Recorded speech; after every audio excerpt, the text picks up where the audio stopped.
I've been trying to make a video about depression for like 2 months and some change.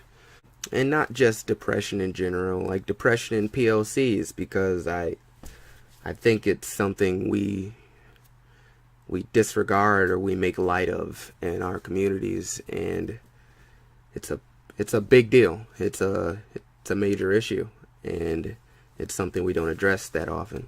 It's something we don't know how to address. And there's absolutely nothing wrong with that. There isn't really a step-by-step guide how to help someone with their depression. And even if there was, it definitely wouldn't work on every person. And I think that's what we need to come to terms with. We're not the professionals. You know who is?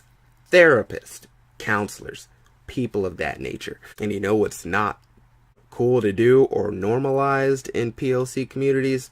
Go to therapists and counselors and people of that nature. It's just, and it's not even like, I don't know how your environment works or your people in your community, but my mom told me that it's pretty stupid to pay someone to talk to you.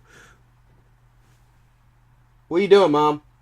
What are you doing? What? I was trying to sneak it in, but I was gonna wait after. Like, you know the old video with the lady that says ain't nobody got time for that. I know how that seems like a joke, but we really don't. Like, I hope I don't offend anybody when I say this, or if anybody disagrees with me, feel free to let me know. But to have time to take care of your mental health is a privilege. It's a privilege in itself to be able to take care of yourself. As redundant as that sentence sounded, I have a full-time job now. I have a really good job, actually, in which if I need a day off to collect myself, to get myself together, I can do that. I can take a mental health day. It makes a hell of a difference in my day-to-day functioning. So I feel like a step in the right direction would be normalizing therapy, would be normalizing counseling, because there's more effective ways to deal with things than just suffering in silence. That I would lock myself in my room, I would spend a lot less time around people, and I would wait to feel okay again. I would wait to be able to go outside and feel like getting up again, because that's what depression is. It's like being kidnapped in your own head. Like, you don't enjoy. And I don't even like saying it like that, because I feel like everyone's depression is different. I know when it comes to me personally, I can't do the same things. I don't function the same way. I'm a little bit angrier, my friends have told me. I'm a little testy. I'm prone to snapping over a bag of Funyuns. So it's important to check on yourself and your own well-being.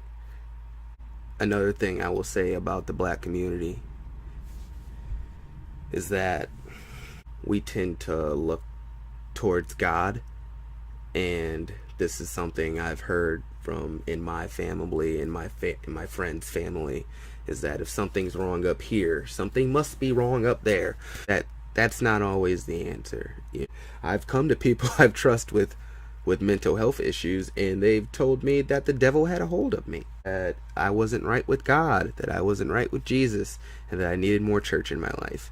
I don't like reaching out to people and being hit back with a Bible verse all the time, because to some people it's the book, to some people it's just a book. The thing we need to recognize and understand is that everybody deals with things in different ways, and you can't judge someone for how they choose to do that.